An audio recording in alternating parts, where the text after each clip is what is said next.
It was raining, and the last bus was empty, but when he knocked on the door, he saw himself already inside. Rain had been falling over Portland since late afternoon, turning the streets into ribbons of black glass. By midnight, the city had become a quieter, stranger version of itself. Neon signs flickered in puddles. Traffic lights changed for no one. Wind moved through alleys like something alive. Eli Mercer stood under the cracked shelter of a nearly abandoned bus stop on the east side of Burnside Street, his hoodie soaked through at the shoulders and his shoes damp from the curbside water. He shoved his hands deeper into his pockets and checked his phone for the 10th time. 12:41 a.m. No ride shares were available. His battery was down to 6%. The bar where he worked had closed an hour earlier, and his manager had made him stay late to clean a busted beer line in the basement. He was exhausted, cold, and in no mood for the storm. From the route board above him buzzed faintly. Line 13, last bus, 12:45 a.m. Eli had lived in Portland his whole life and had never taken Line 13.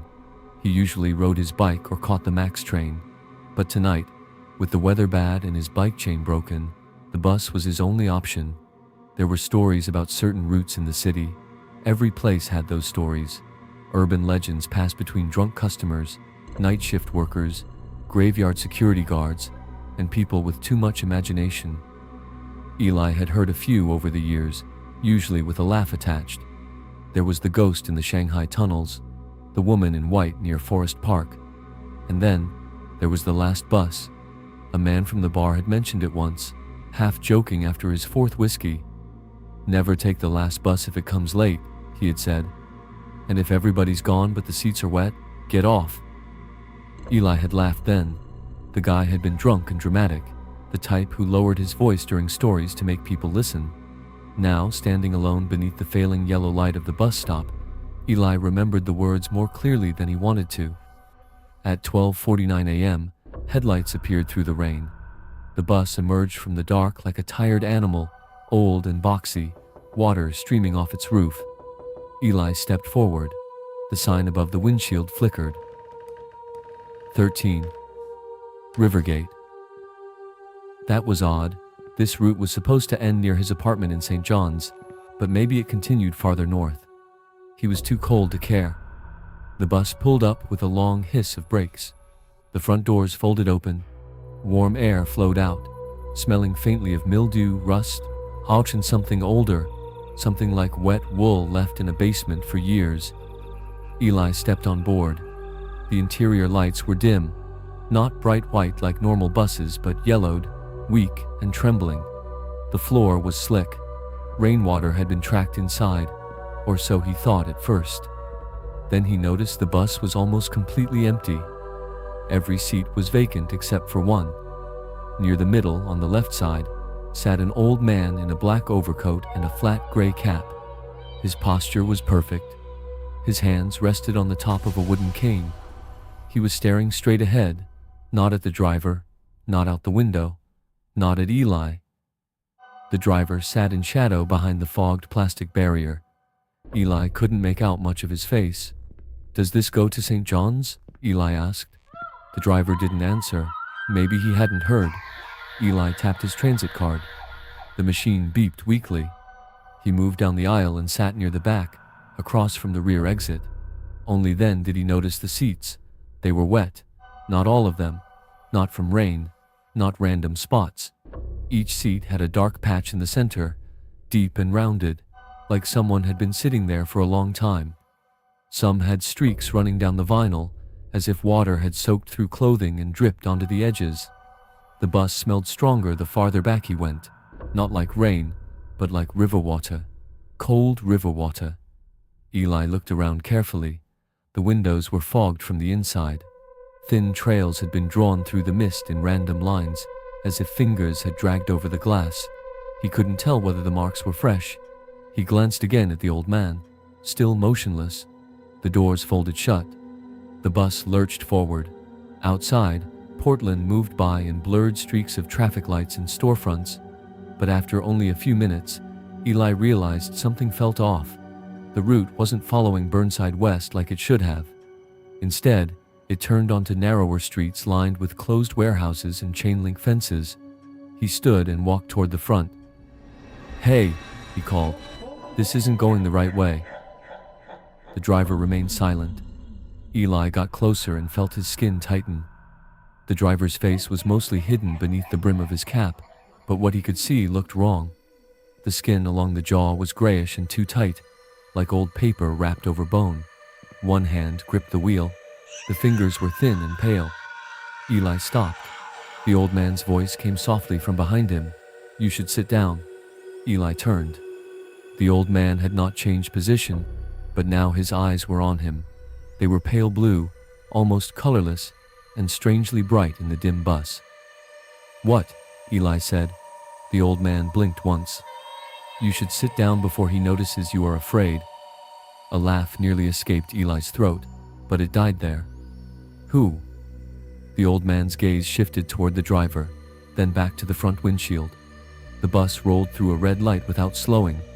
Eli felt a pulse of real fear. "Look," he said, trying to steady his voice. "I need to get off." No answer. He reached toward the yellow stop cord running along the windows and pulled. Nothing happened. No bell, no light. He pulled harder. Still nothing. From somewhere behind him came a faint sound, a wet sound, like fabric peeling away from vinyl. Eli turned slowly toward the back of the bus. The wet seat directly behind where he had been sitting now held a shape. At first, it was only an impression, a depression in the vinyl. Then something rose from it slowly, as if lifting itself out of water. A head, then shoulders, not solid, not fully. A figure made of darkness and sheen, human in form but glistening, its features blurred beneath dripping strands of black hair. Eli froze. Another sound came from the row ahead. Then another. The wet marks on the seats were changing. They were filling upward. Bodies were reforming in silence all around him. Hands appeared on armrests, knees, the slope of backs, faces obscured by water and shadow. Men, women, shapes of passengers sitting exactly where the damp impressions had been, as if the seats had remembered them and were giving them back. Eli staggered backward toward the front. "No," he whispered. "No, no, no."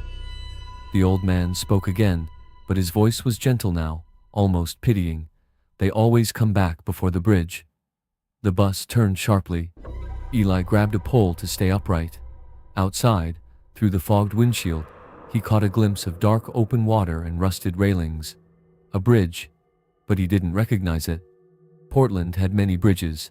He knew them all. This one looked wrong. Too narrow, too old, with iron ribs rising overhead like the bones of some giant dead animal. There were no other cars, no city lights, only black water below and a rolling white mist beyond the guardrails. The figures in the seats were clearer now. Their clothes hung heavy with water. Their heads drooped at unnatural angles. Skin gleamed blue-gray in the dim light. Eyes stared ahead, open and glassy. None of them moved. All of them were dripping. Eli backed into the driver's barrier. "Stop the bus," he shouted. The driver turned his head a fraction. That was enough. His face was not a face anymore. It was a drowned thing. Skin split at the cheek. One eye milky and swollen. Mouth slack with black water shining between the teeth. Eli screamed and slammed both hands against the front door. It didn't open. Behind him, every passenger on the bus lifted their heads at once, and in the sudden silence, Eli heard the old man say, "You were not supposed to ride this route." The bus drove deeper into the fog, and one by one the dead passengers turned to look at him. Eli stumbled backward so fast his heel caught the raised metal strip between the seats, and he hit the floor hard enough to knock the breath from his lungs. Pain shot up his spine. The bus kept moving, rattling across the bridge, its windows trembling in their frames. All around him, the passengers sat upright now. They were not like ghosts in movies. They did not glow. They did not float. They looked horribly physical, waterlogged bodies dressed in soaked coats, uniforms, old sweaters, work boots, dresses from decades past. Their skin was swollen in places and stretched thin in others. Some had weeds caught in their hair. One woman had a cracked pair of glasses still hanging from one ear. Another figure, seated near the back emergency exit, wore a city bus driver's shirt darkened almost black by water. And every one of them was facing Eli. He crawled backward on his elbows, eyes fixed on them, unable to stand. The old man alone had not changed much. He looked dry, solid, human. But now there was something ancient in his face, as though he had been waiting a very long time for this moment. "What do you want from me?" Eli whispered. No one answered. Then, all at once, the bus lights flickered. For a fraction of a second, the passengers vanished. The seats were empty again, only wet. Then the lights buzzed back, and they were all there, closer. Eli gasped. He was sure they had not physically moved, yet somehow the nearest row felt tighter, narrower, as if the entire bus were shrinking around him. The driver kept his eyes on the road, or what remained of his eyes. The bridge outside went on too long. No Portland bridge stretched this far. No bridge in Oregon crossed water this black, or mist this thick. It was as if the bus had left the city behind and entered some drowned place suspended outside geography. Eli forced himself to his feet and moved toward the rear door. His hands shook so badly he nearly missed the lever. He yanked it. Nothing. He kicked the glass. The impact hurt, but the door didn't budge. A sound rose from the rows around him. Not speech, not yet. Breathing. Wet, clogged breathing from lungs that should not have worked. The sound filled the bus. Eli turned slowly and found the nearest passenger now looking directly into his face. It was a girl no older than 16. Her hair stuck to her cheeks in long dark ropes. Her lips were bluish. Her eyes were wide with the blind. Our fixed terror of someone who had died knowing it was coming. Water spilled from the corner of her mouth when she spoke. "Did you see the river?" Eli stared. The girl blinked slowly, and a small stream ran down from one eye socket. "Did you see the river?" she asked again. I don't know what you mean." Her head tilted. Somewhere near the front, another passenger whispered the same sentence, then another, then another. Soon the whole bus was murmuring it in a chorus of drowned voices. "Did you see the river? Did you see the river? Did you see the river?" Eli clapped his hands over his ears. "Stop!" The old man stood for the first time. The bus went silent instantly. He was taller than Eli expected, thin beneath the overcoat, with a long face and hollow cheeks. He used the cane not because he needed it, Eli thought, but because it belonged to the role he had chosen to wear. "You are alive," the old man said quietly. "That makes you loud to them." Eli swallowed hard. "What is this? Where am I?" The old man glanced at the dripping passengers. "Between places? That doesn't mean anything. It means you boarded where you should not have boarded, and now the route has accepted you." Eli shook his head violently. No, I got on a city bus. "Once," the old man said. "A long time ago it was." He took one careful step into the aisle. The cane tapped once against the floor. This route used to cross the old industrial bridge north of the harbor. Winter of 1968. Hard rain, engine trouble, bad brakes. They said the driver was overworked, said he had been awake too long. The old man's eyes drifted toward the front. No one agreed on the exact cause. The papers wrote many things: mechanical failure, poor visibility, driver error. But the bus left the road, broke the railing, dropped into the Willamette with 23 people aboard. Eli's skin went cold.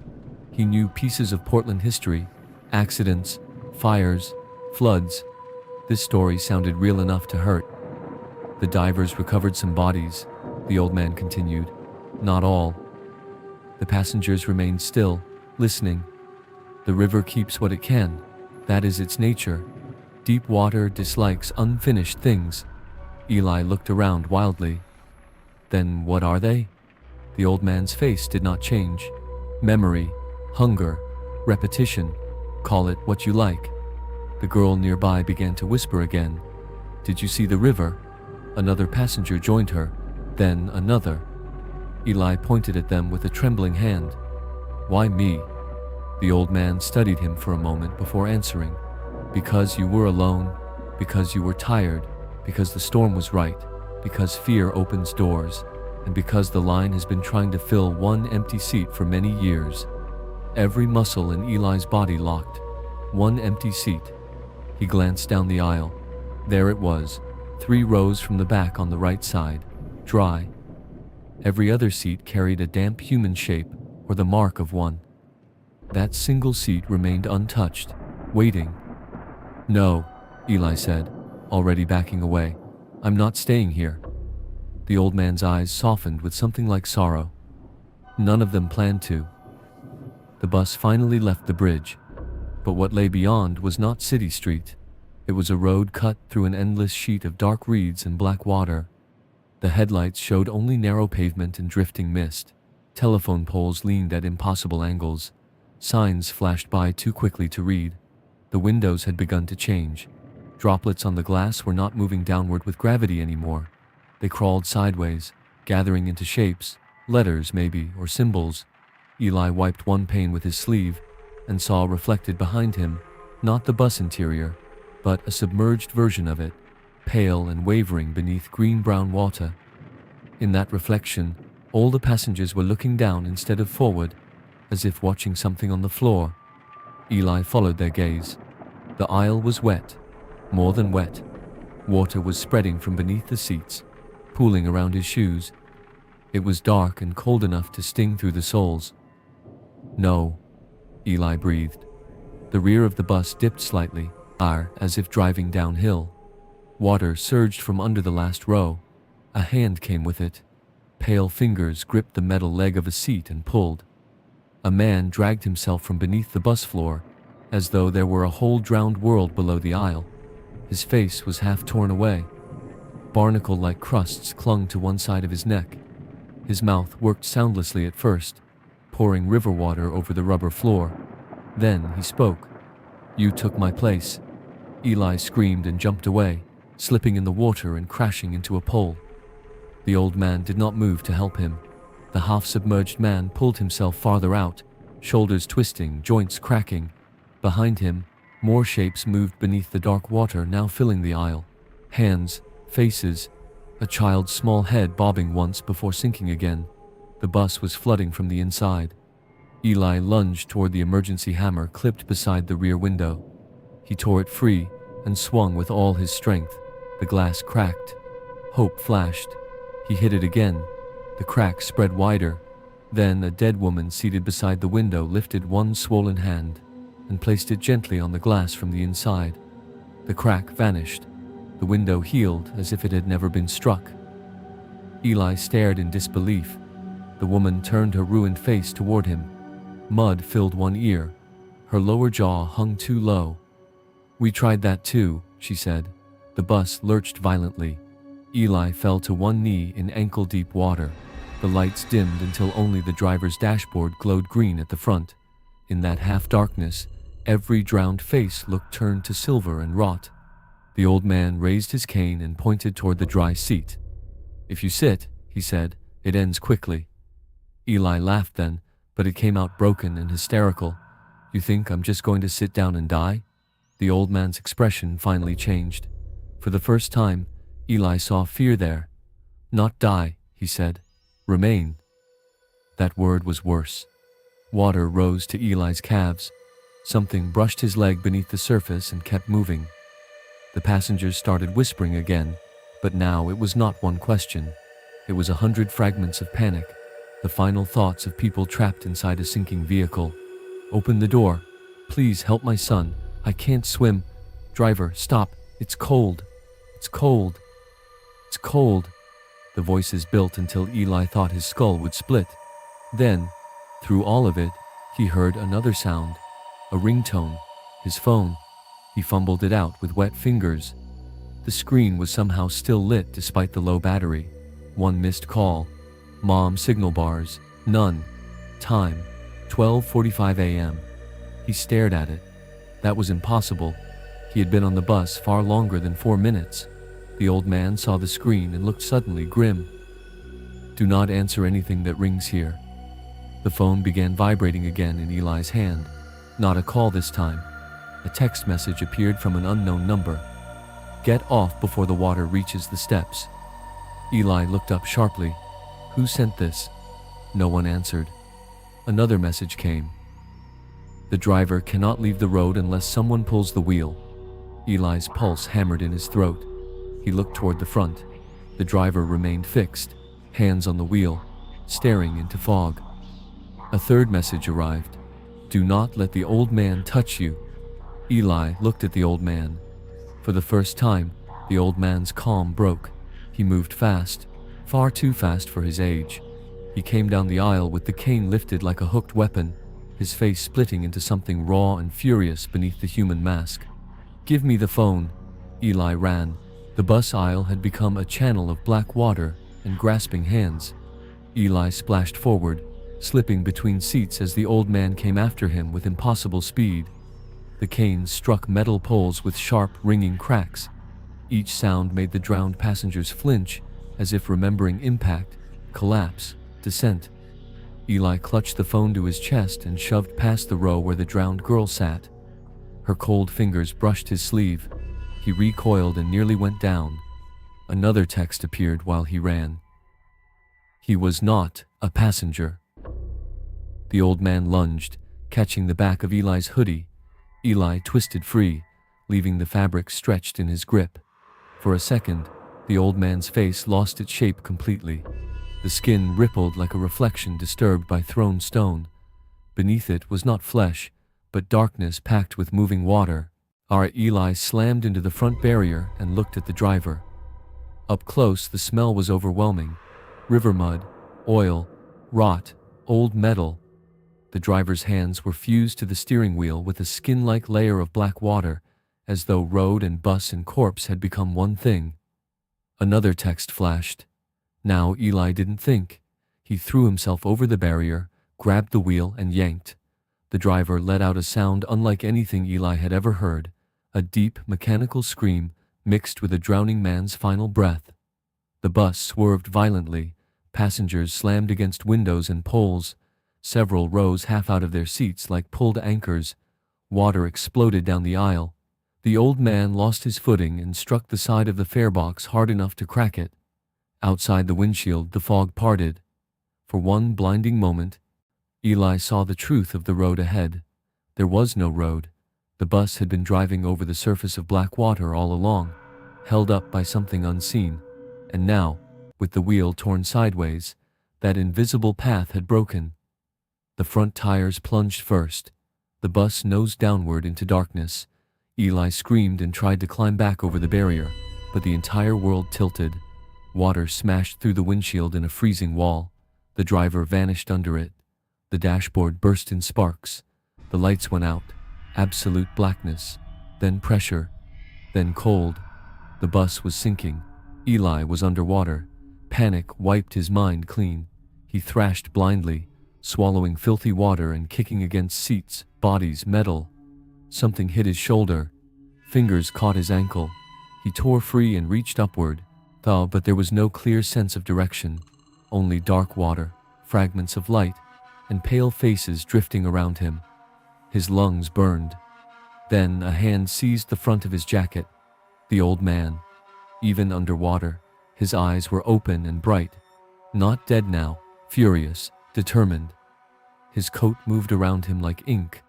He dragged Eli downward toward the center aisle, toward the waiting dry seat that should not have existed underwater at all. It was there. Seat 23. Still dry. Still empty. Impossible. The old man's mouth moved, and though Eli should not have heard anything, the words came clearly into his skull. Sit. Eli kicked wildly, but the old man was too strong. Around them, the drowned passengers began to gather, not to help, not to attack, but to witness. They hovered in the water-filled bus with blank faces and streaming hair, circling the empty seat as if this moment had been repeated many times. Eli's phone glowed in his pocket. He tore it free with numb fingers. One final text appeared. He drove them into the river. Eli stared. The old man saw the screen and smiled. It was a terrible smile because it was not surprised, not frightened to be discovered, proud. Memory flashed into Eli with brutal clarity that was not his own.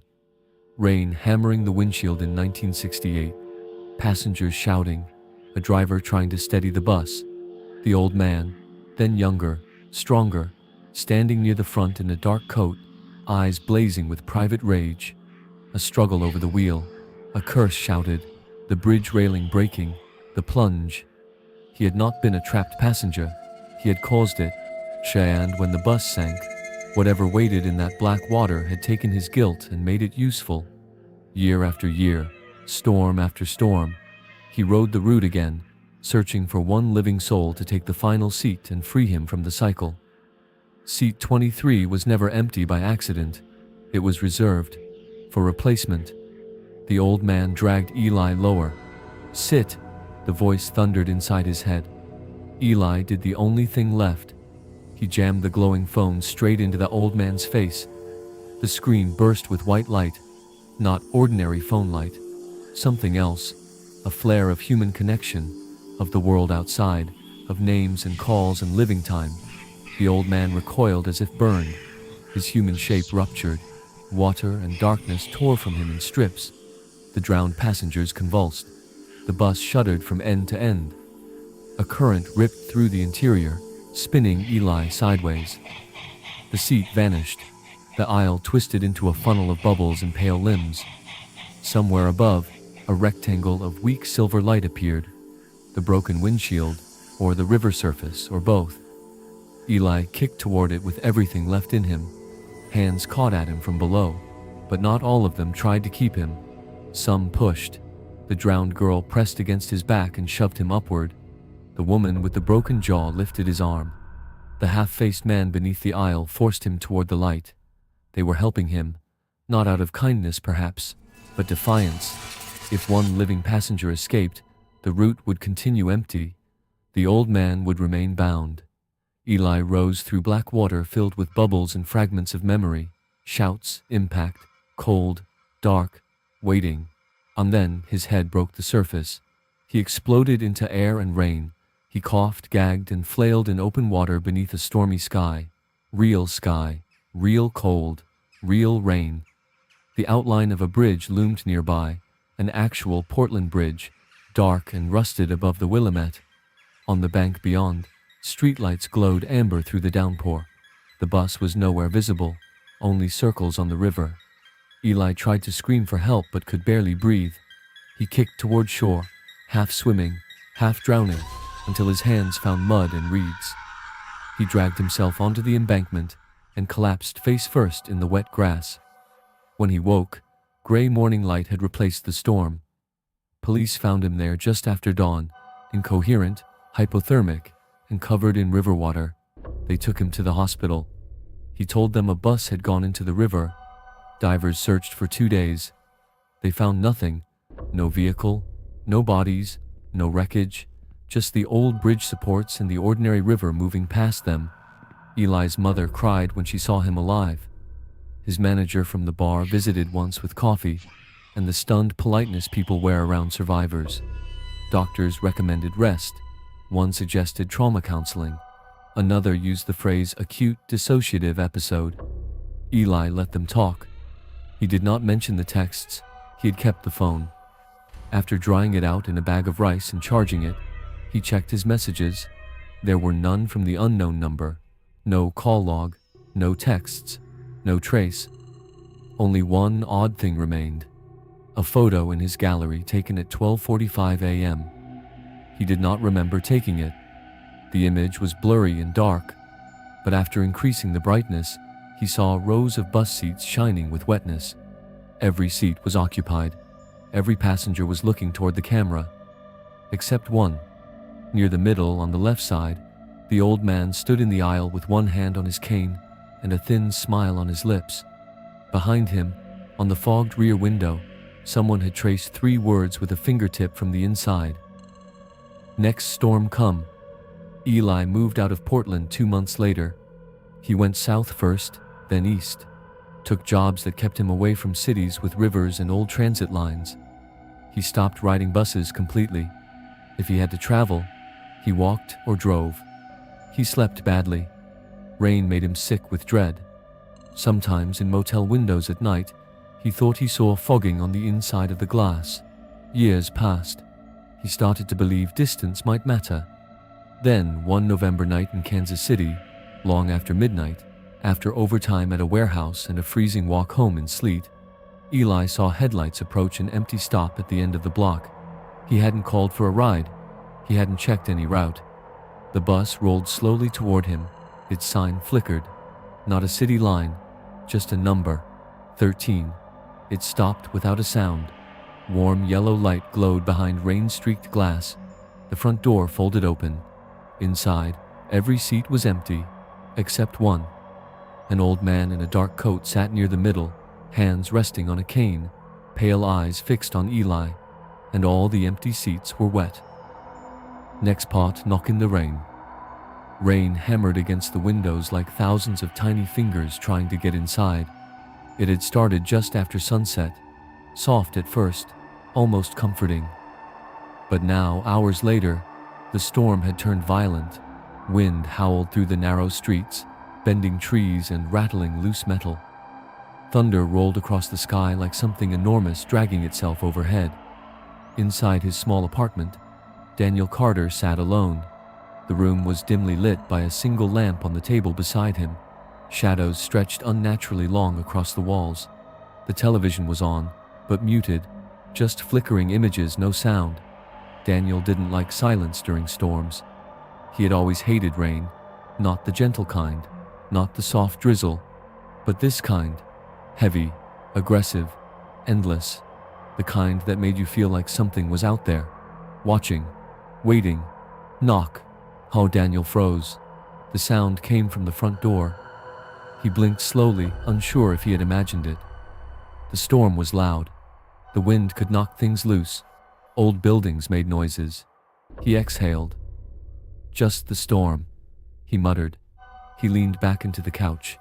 Knock, knock.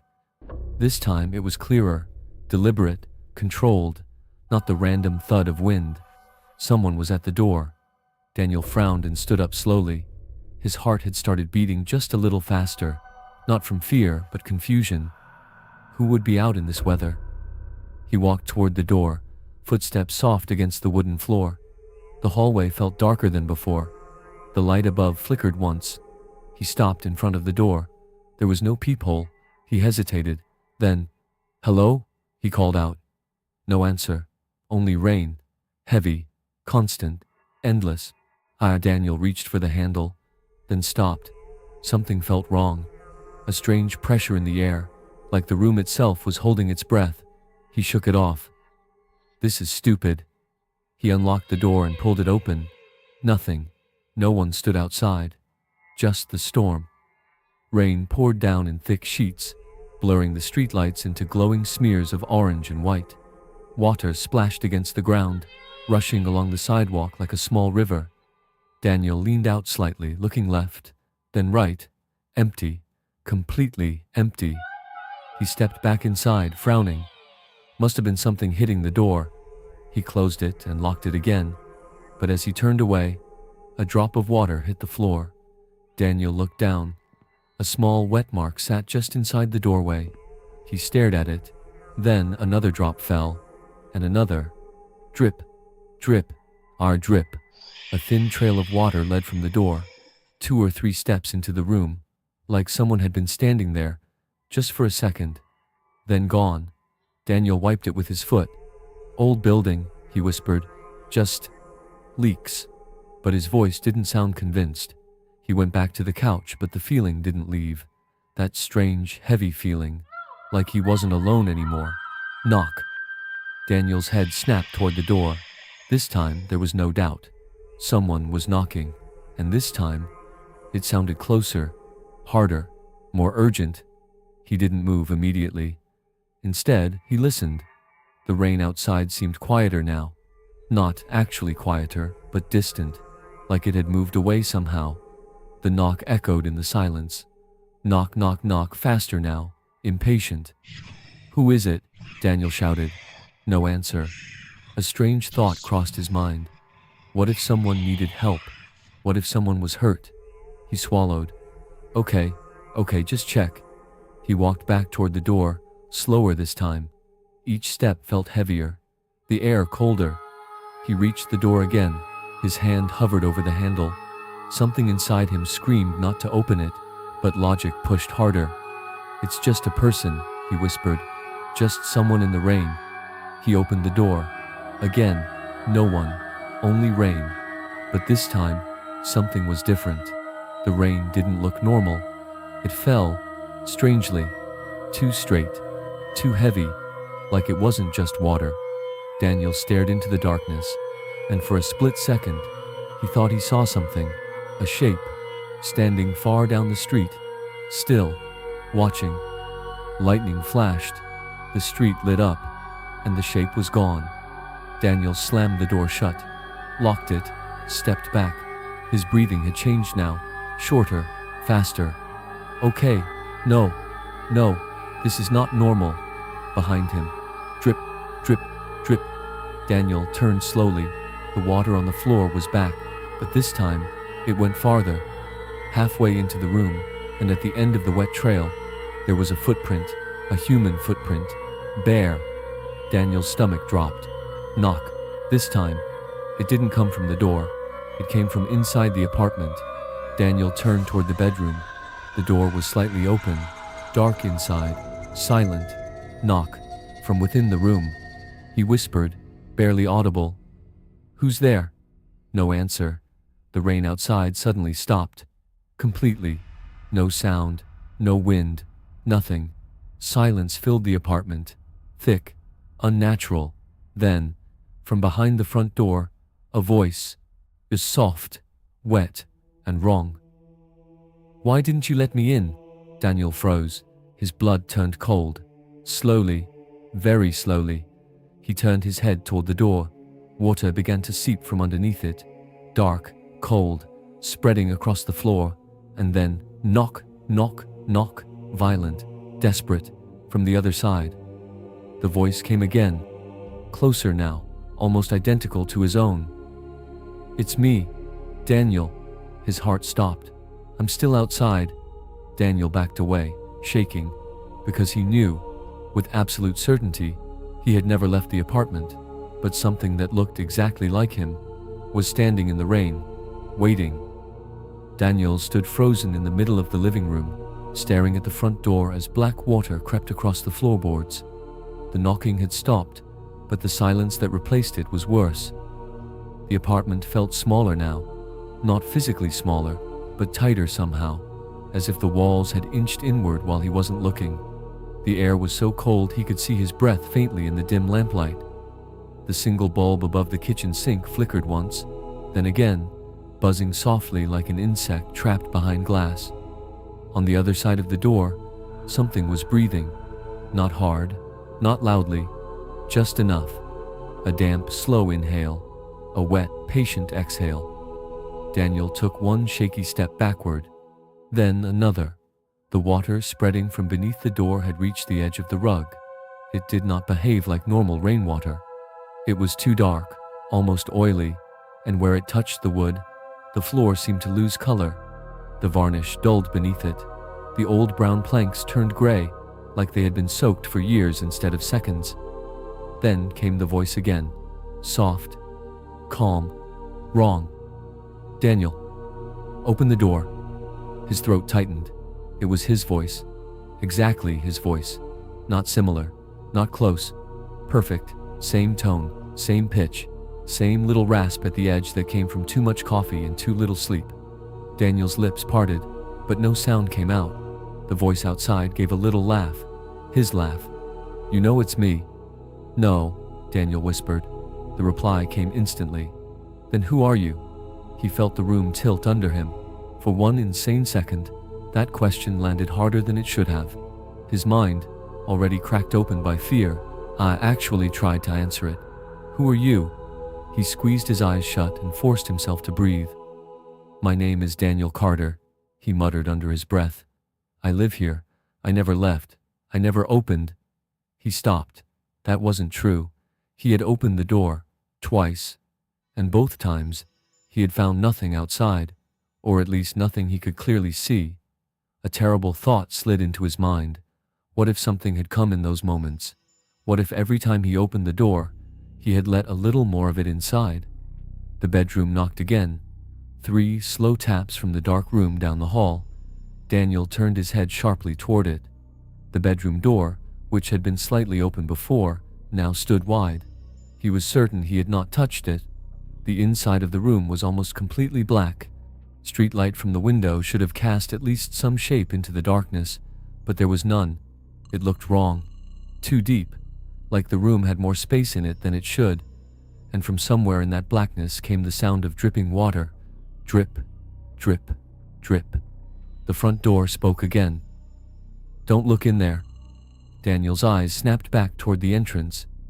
"It wants you to look," the voice said gently. "Open the door. Let me in before it gets closer." He stared at the peeling paint of the front door and felt his knees weaken. This was impossible. Some part of his mind still clung to ordinary explanations. A prank, a breakdown, sleep deprivation, stress, anything human, anything sane. But the apartment no longer felt like a place where sane things existed. Another knock came from the bedroom, this time from inside the closet. 3 hard strikes. Daniel flinched. Then the closet door began to creak open by itself. Only an inch, then 2. A cold draft rolled from the hallway and across the living room, carrying the smell of wet earth, mildew, and stagnant water. He backed toward the kitchen and grabbed the first thing he could reach from the counter, a long carving knife left in the drying rack. His hand shook so violently, the blade rattled against the handle. The voice outside the door lowered to a whisper. "It knows you're afraid." Daniel licked his lips. "What are you?" For the first time, the voice didn't answer immediately. When it finally did, it sounded almost hurt. "I'm you." Then, more quietly, "Or I will be, if you don't let me in." A hard thud came from the bedroom, out as if something heavy had dropped onto the floor. Daniel spun toward the hallway. From where he stood, he could now see a strip of the bedroom floor. It was wet. No, flooded. Dark water was slowly spilling over the threshold and spreading into the hall. Impossible. That room had been dry minutes ago. The knocking inside the closet resumed. Faster now. Bang, bang, bang. The front door rattled once, sharply, as if something had leaned its full weight against it. "Daniel," the voice outside said, no longer calm. "Open it. Right now." "Why?" "Because if I stay out here much longer, it will let itself in." Daniel almost laughed at the insanity of that sentence. Instead, what came out was a broken, frightened sound from deep in his chest. The lamp on the side table went out. Now only the kitchen light remained, and the living room sank into shadow. Water spread farther across the floor, curling around his shoes like searching fingers. Then the thing in the bedroom closet stopped knocking. Complete silence. That frightened him most of all. He stared at the hallway. Nothing moved. The front door gave one slow, deliberate knock, just once. Then the voice outside changed, still his voice, but drained of warmth now. Hollow, flat. It opened the closet. Daniel felt the blood leave his face. The apartment settled around him with little creaks and sighs.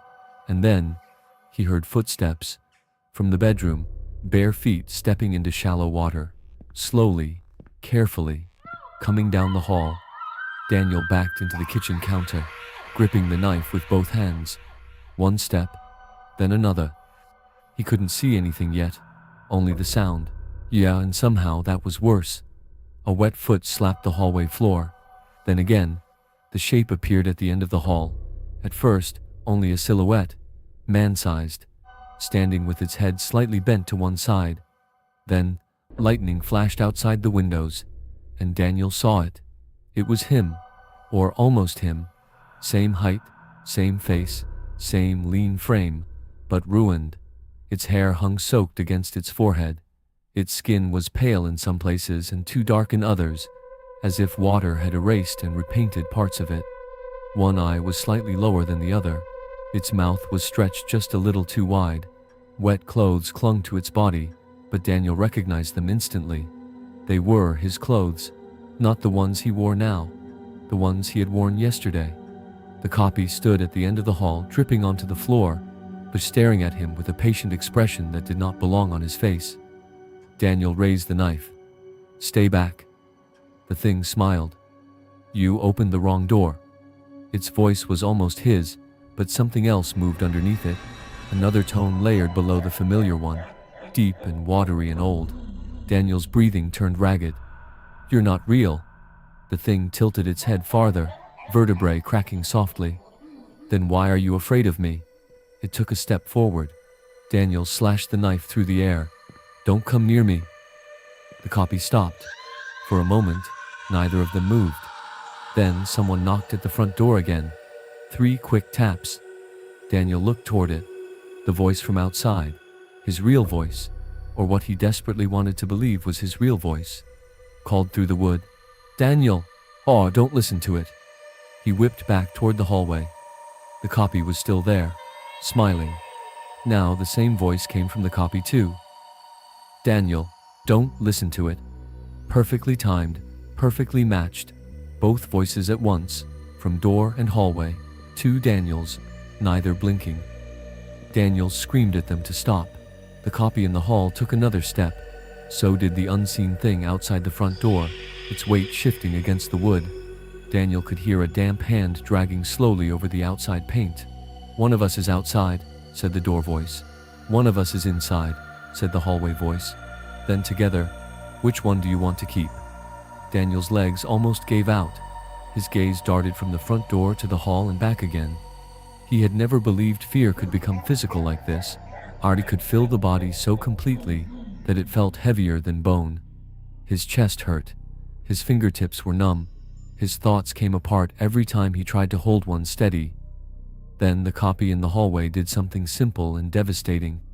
It began to cry. Its face folded exactly the way his did when grief caught him off guard. Its shoulders trembled. Tears mixed with rain on its cheeks. "Please," it whispered. "I don't want to be here when it gets in."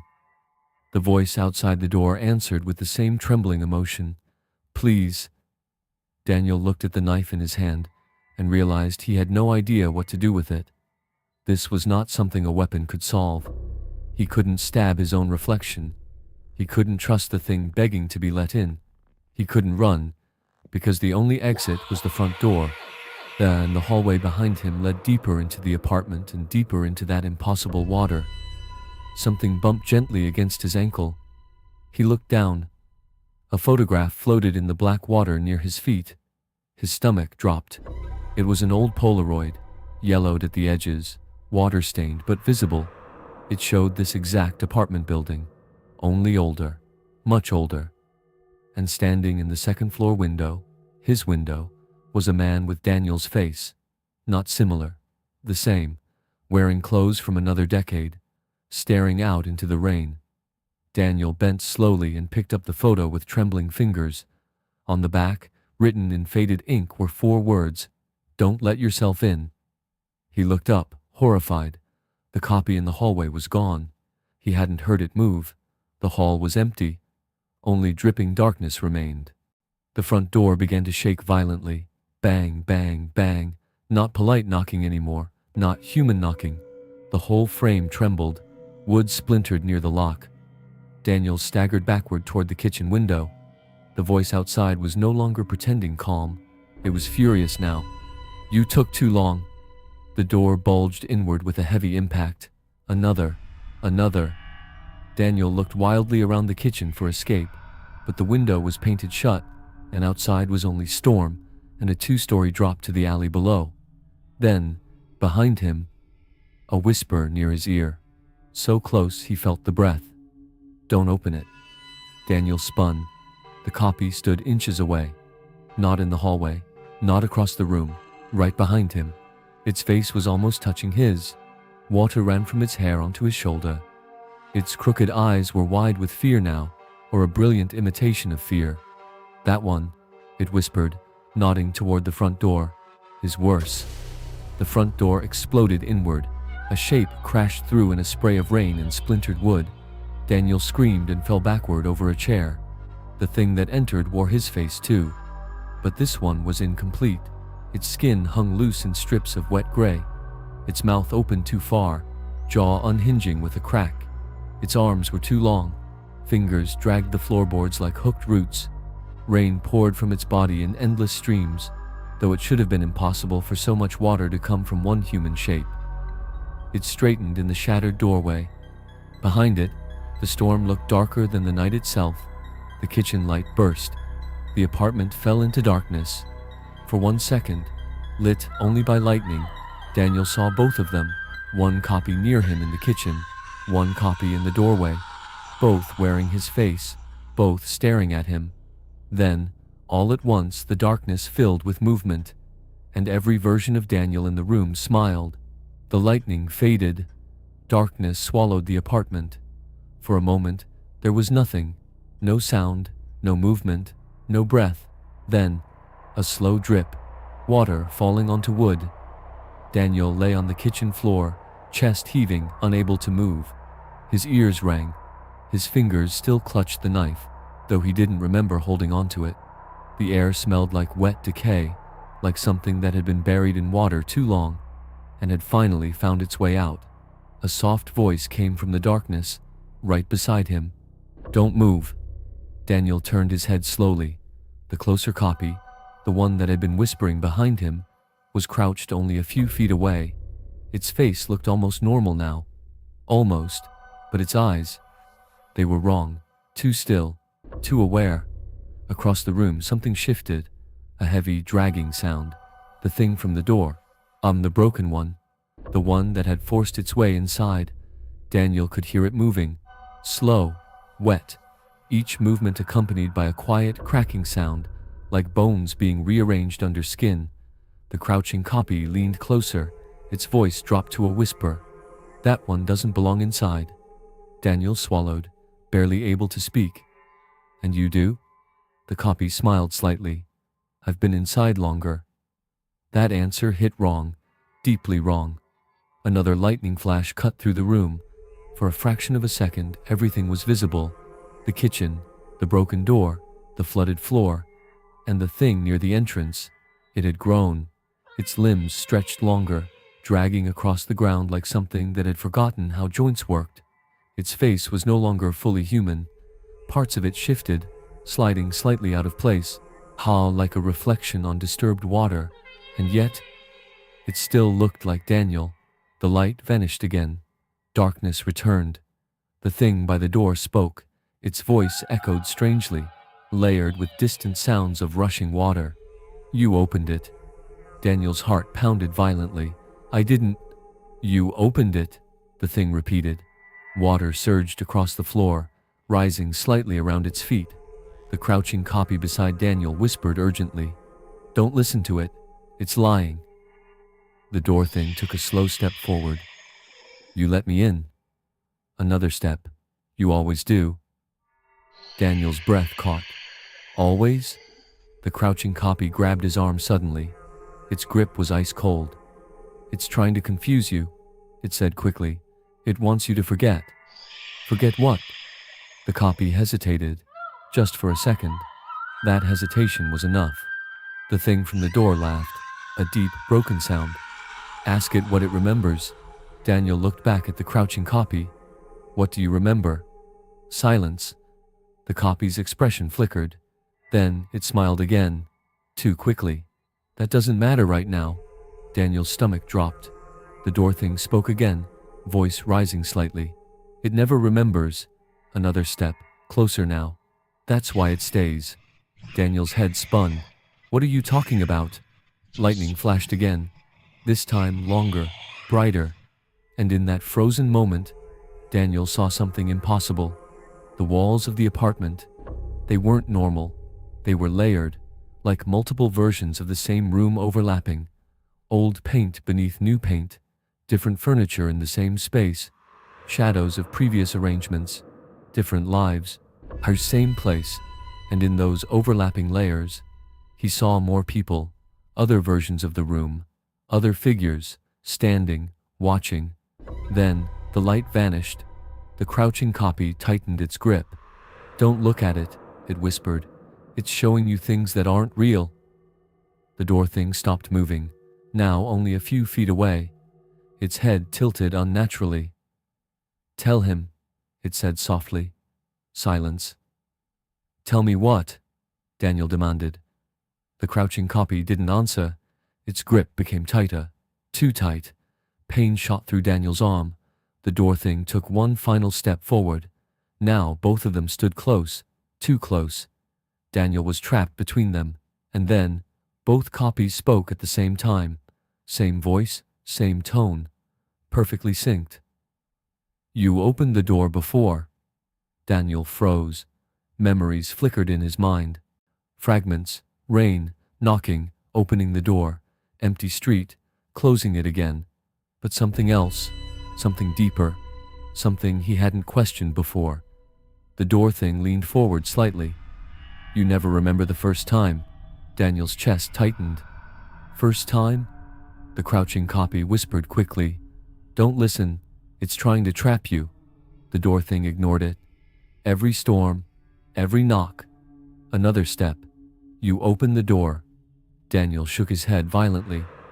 No, tonight, no." The word cut through the air like a blade. "Every time it rains like this, you hear the knock. Every time, you open the door. And every time," its voice dropped to a whisper, "one of you stays inside." Daniel's heart stopped. The crouching copy lunged suddenly, grabbing him, pulling him toward the kitchen window. "Run!" But the door thing moved faster. Its arm shot forward, too long, too fast, grabbing Daniel's other arm. Now both of them held him, pulling, opposite directions. Daniel screamed. "What do you want from me?" Both answered. "To stay." The floor beneath them cracked slightly. Water surged higher, up to Daniel's ankles, cold, numbing. The door thing's grip tightened. "Come outside." The crouching copy pulled harder. "Stay inside." Daniel looked from one to the other. Same face, same voice, same fear, same desperation. But one thing was different. The crouching copy, its reflection in the water, wasn't moving. Daniel's eyes widened. He turned slowly toward the door thing. Its reflection, perfect, matching, real. Daniel made his choice. With a sudden burst of strength, he twisted his body, letting go of the crouching copy, and lunged toward the door. The door thing smiled. For a split second, Daniel thought he had chosen correctly. Then, the door thing whispered, "Thank you," and pulled him through the doorway. The world flipped. Rain hit his face like needles. Cold, violent, real. Daniel gasped for air. He stood outside now, in the storm. Behind him, the apartment door slammed shut. Silence. The rain continued. But something was wrong. Daniel turned slowly toward the street. The world looked empty, flat, like a stage with no life in it. Then, he saw the window, his apartment window, and inside, someone stood, a man, dry, safe, breathing hard, watching him. Daniel's own face. The man inside stepped closer to the window. I placed a hand against the glass and smiled. Daniel stumbled backward. No. Rain poured harder, but it didn't feel like water anymore. It felt heavy, thick, like it was trying to pull him down. From behind him, a soft knock. Daniel turned slowly. There was another door, standing in the middle of the street, alone, and from the other side, a voice, his voice. "Let me in." Daniel stared at it, frozen, trapped, because now, he understood. He wasn't outside anymore. He was part of the storm, and somewhere, in another version of this night, another Daniel would hear the knock, and open the door,